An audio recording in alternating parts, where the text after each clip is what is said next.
안녕하세요. 오늘의 심층 분석에 오신 여러분을 환영합니다. 요즘 주식시장을 보면 와, 이렇게까지 올랐는데 이제 와서 살만한 게 남아있을까? 뭐 이런 생각이 절로 들죠? 네, 맞아요. 그런데 참 신기하게도 이런 시장에서도 여전히 제값을 받지 못하고 있는 말 그대로 박앤세일 중인 회사들이 있다는 겁니다. 맞습니다. 시장 전체가 막 축제 분위기일 때 오히려 이렇게 소외되는 곳들이 생기기 마련이잖아요. 그렇죠. 오늘 우리가 주목할 지점이 바로 그겁니다. 시장이 지금 당장 매기는 점수랑 그 회사가 진짜 가진 힘 사이의 차이가 벌어지는 그 틈새 말이에요. 바로 그 틈새. 오늘은 사업 자체는 아주 단단하게 성장하고 있는데 뭐 시장의 오해나 단기적인 우려 때문에 잠시 주목받지 못하는 5개의 기업을 한번 깊게 파고들어 볼 겁니다. 성장주의 폭발력이랑 가치줄이 안정성을 동시에 품고 있는 곳들이죠. 네. 이 회사들이 왜 저평가받고 있는지, 그리고 그 저평가 속에 숨겨진 2026년의 기회는 무엇인지 그 본질을 한번 들여다보겠습니다. 주가가 기업의 성적표이긴 한데 항상 실시간으로 업데이트되는 건 아니니까요. 오히려 그 시차 덕분에 기회가 생기기도 합니다. 오늘 이야기할 기업 중에는 너무나 익숙한 이름들도 있어서 이 회사가 왜 여기에? 하는 재미도 있으실 겁니다. 맞아요. 좋습니다. 첫 번째 기업부터가 정말 의외인데요. 바로 아마존입니다.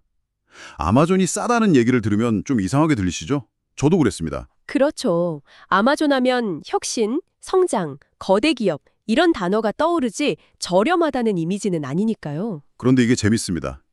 2020년 한 해 동안 아마존 주가는 5% 오르는데 그쳤어요. 5%요? 네. 시장 평균에 한참 못 미쳤죠. 투자자들 입장에서는 정말 속 터지는 한 해였을 겁니다. 그런데 같은 기간에 아마존의 사업 실적을 보면 이건 완전히 다른 세상 이야기입니다. 특히 최근 3분기 실적은 거의 모든 사업부에서 기록적인 성장을 보여줬거든요. 바로 그겁니다.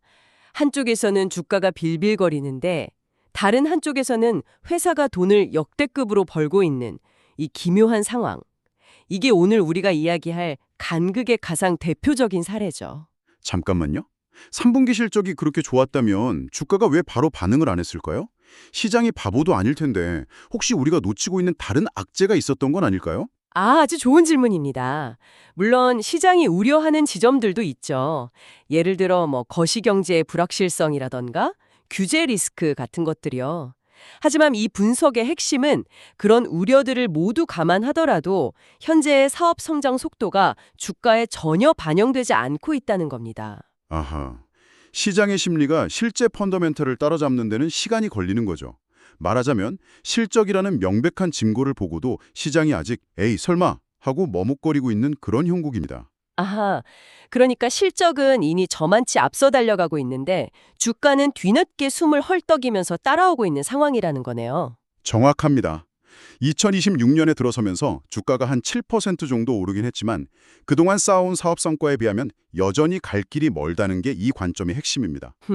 곧 발표될 다음 실적이 이 강력한 성장세를 다시 한번 증명해 준다면 시장도 더는 외면하기 힘들 거라는 거죠. 결국 아마존은 실적과 주가 사이의 시간차라는 그 간극을 명확히 보여주는 사례군요. 네. 알겠습니다.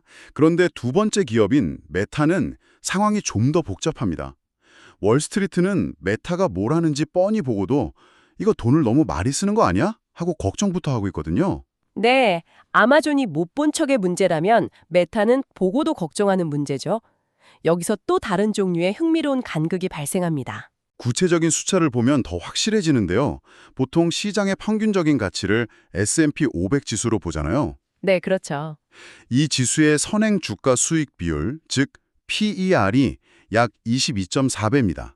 기업이 앞으로 벌어들일 이익 대비 주가가 22.4배라는 뜻이죠. 네.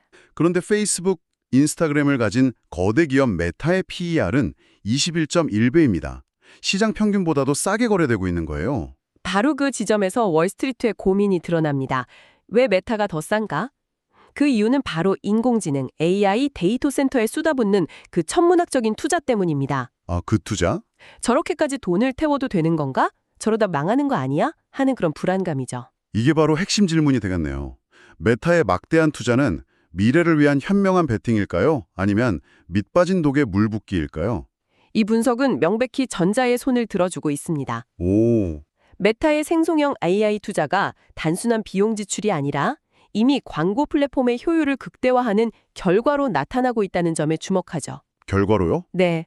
광고주들이 더 적은 돈으로 더 높은 효과를 보게 되면서 메타에 돈을 더 쓰기 시작했다는 겁니다. 그 증거가 바로 실적이겠군요. 그렇습니다. 3분기 매출이 무려 26%나 증가했습니다. 26%요? 네, 이건 그냥 나온 숫자가 아닙니다. AI에 투자한 돈이 실제 매출 성장으로 돌아오고 있다는 가장 강력한 시그널이죠. 와, 이런 성장세가 이어진다면 지금의 우려는 곧 기대로 바뀔 겁니다. 즉, 메타의 경우는 미래를 위한 투자와 현재 비용 우려라는 그 인식의 간격이 주가를 억누르고 있는 셈이죠. 미래의 과실을 위해 현재의 고통을 감내해야 하는 상황이군요. 자, 세 번째 기업은 조금 생소할 수도 있겠습니다. 더 트레이드 데스크라는 회사인데요. 네, 메타처럼 광고 기술 분야의 강자입니다. 네, 하지만 역할이 조금 다릅니다. 메타가 광고를 실을 수 있는 공간, 페이스북이나 인스타그램 같은 공간을 제공한다면 더 트레이드 데스크는 광고주들이 그 공간을 포함한 인터넷 세상 곳곳에 가장 효율적으로 광고를 살 수 있도록 돕는 소프트웨어를 제공합니다. 아, 광고계의 브레인 역할을 하는 거군요. 그렇죠. 이 회사도 성장세는 여전합니다. 3분기 매출이 18%나 증가했으니까요. 그런데 문제는 월스트리트의 기대치가 너무 높다는 겁니다. 18배, 그것밖에 안 돼 하는 반일인 거죠. 맞아요. 그래서 주가는 선행 PER 18배 수준에 머물러 있습니다. 하지만 여기에는 숫자에 가려진 아주 중요한 맥락이 있습니다. 월스트리트가 의도적으로든 아니든 간과하고 있는 사실이죠. 그게 뭔가요? 바로 정치 광고라는 변수입니다. 정치 광고라면 선거 때 쓰는 광고를 말씀하시는 건가요? 맞습니다. 2024년에는 미국에 큰 선거가 있었습니다. 그때 정치 캠프에서 어마어마한 돈을 광고에 쏟아부었고 그 돈의 상당 부분이 더 트레이드 데스크를 통해 집행됐죠. 당연히 2024년 매출은 비정상적으로 높았습니다. 그런데 2025년에는 그런 이벤트가 없었죠. 아하, 그러니까 2024년에 보너스 점수가 빠지면서 2025년의 성장률이 상대적으로 낮아 보이는 일종의 착시 효과가 생긴 거군요. 정확합니다. 일종의 기저효과죠. 이 분석에 따르면 2026년에는 이 정치 광고 부재라는 역풍이 사라지기 때문에 회사의 진짜 성장률이 온전히 드러나면서 훨씬 더 인상적인 수치를 보여줄 가능성이 높다는 겁니다. 그런데 시장은 이 맥락을 놓치고 그냥 숫자만 보고 실망하고 있는 거고요. 바로 그겁니다. 시장은 종종 이렇게 단편적인 데이터에 과민 반응하곤 하죠. 이건 정말 흥미롭네요. 숫자와 그 숫자가 담고 있는 진짜 의미 사이의 간극이군요. 네, 맞습니다. 네 번째 기업으로 넘어가 보죠. 이 회사는 우리에게 아주 친숙한 어도비입니다. 포토샵, 프리미어로 유명하죠. 네. 어도비야말로 한때 시장의 공포가 얼마나 극심했는지 보여주는 대표적인 사례였습니다. 미드저니 같은 생성형 AI 이미지 기술이 등장했을 때 다들 이제 어도비는 끝났다고 했으니까요. 네. 핵심 사업 영역에 정면으로 도전자가 나타난 셈이니 그럴 만도 했죠. 주가도 그 공포를 고스란히 반영해서 거의 반토막이 났었고요. 하지만 결과는 어땠습니까? 어도비는 그런 우려를 비웃기라도 하듯 분기마다 꾸준히 두 자릿수 매출 성장을 이어갔습니다. 심지어 자체 AI 기술인 파이어플라이를 성공적으로 제품에 통합시키면서 위기를 기회로 만들었죠. 맞아요. 그런데 정말 아이러니한 분, 이렇게 실력으로 증명했는데도 주가는 여전히 고점 대비 한참 아래에 있다는 겁니다. 여기서 어도비 경영진의 진짜 영리한 점이 드러납니다. 어떤 점이죠? 시장이 생성형 AI 때문에 겁을 먹고 주가를 떨어뜨리자 어도비는 그 공포를 연료 삼아 자사주를 헐값에 사들이기 시작한 겁니다. 자사주 매입이요. 회사가 자기 돈으로 자기 주식을 사는 거요? 네, 생각해보세요. 주가가 비쌀 때 사는 것보다 지금처럼 쌀 때 사면 같은 돈으로 훨씬 더 많은 주식을 사들일 수 있죠. 아, 이렇게 되면 시장에 유통되는 주식 수가 줄어듭니다. 이게 왜 중요하냐면요. 회사의 전체 이익은 10% 늘어나도 주식 수가 줄어드니까 주주 한 명에게 돌아가는 즉 주당 순이익은 15%나 20%씩 늘어나는 마법이 일어나는 겁니다. 와. 케이크 크기는 조금 커졌는데 나누어 먹을 사람이 줄어서 내 조각이 훨씬 커지는 효과군요. 완벽한 비유입니다. 어도비는 지금 그 마법을 부리고 있습니다. 덕분에 현재 주가는 선행 퍼 14배 수준까지 내려왔습니다.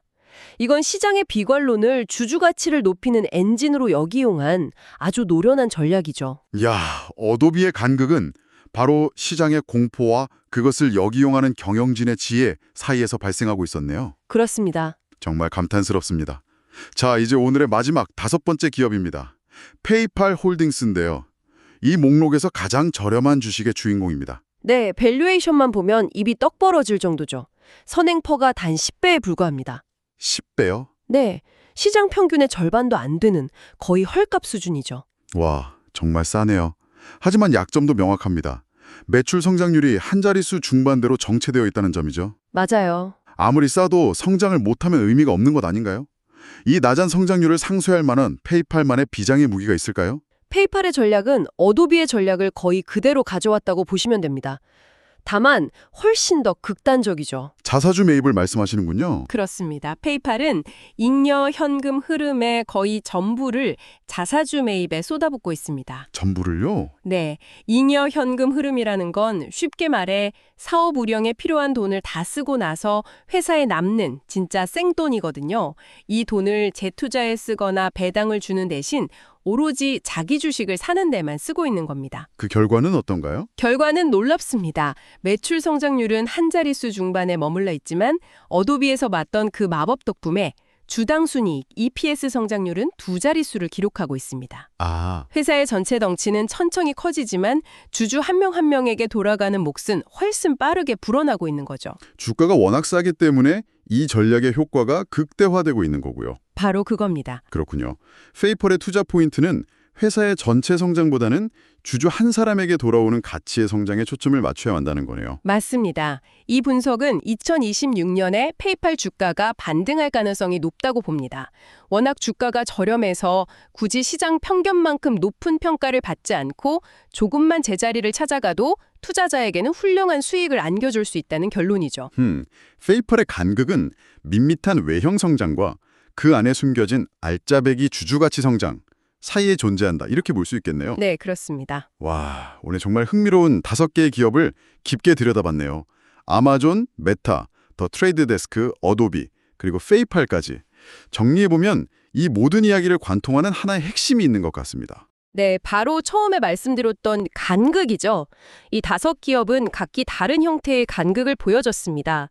아마존은 실적과 주가의 시간차라는 간극, 메타는 미래 투자와 현재 비용에 대한 인식의 간극, 더 트레이드 데스크는 숫자와 실제 맥락의 간극이었죠. 그리고 어도비는 시장의 공포와 경영진의 지혜 사이의 간극, 페이팔은 외형 성장과 주주가치 성장 사이의 간극을 보여줬고요. 맞습니다. 시장은 AI 투자 비용, 성장률 둔화, 정치 광고 공백 같은 단기적인 이슈에 매몰돼서 이 기업들을 압박했습니다. 하지만 그 소음 속에서 이 기업들은 조용히 내실을 다지고 있었던 거죠. 견고한 매출 성장을 이루거나 자사주 매입이라는 영리한 카드로 주주가치를 극대화하면서요. 결국 오늘의 이야기는 시장의 단기적인 소음 너머에 있는 기업의 장기적인 가치를 보려는 시도라고 할 수 있겠습니다. 오늘 우리가 함께 살펴본 이 간극이라는 개념이 앞으로 여러 정보를 접하실 때 세상을 더 깊이 이해하는 또 하나의 흥미로운 렌즈가 될 수 있지 않을까 생각합니다. 마지막으로 이 질문을 한번 던져보고 싶네요. 여러분께서 어떤 기업이나 상황을 판단하실 때 지금 당장 모두가 이야기하는 시끄러운 헤드라인에 더 주목하시나요? 아니면 그 이면에서 조용히 흘러가고 있는 진짜 이야기에 더 귀를 기울이시나요? 오늘 이야기가 그 답을 찾는 데 작은 힌트가 되었기를 바랍니다. 오늘 심층 분석은 여기까지입니다. 함께 주셔서 감사합니다.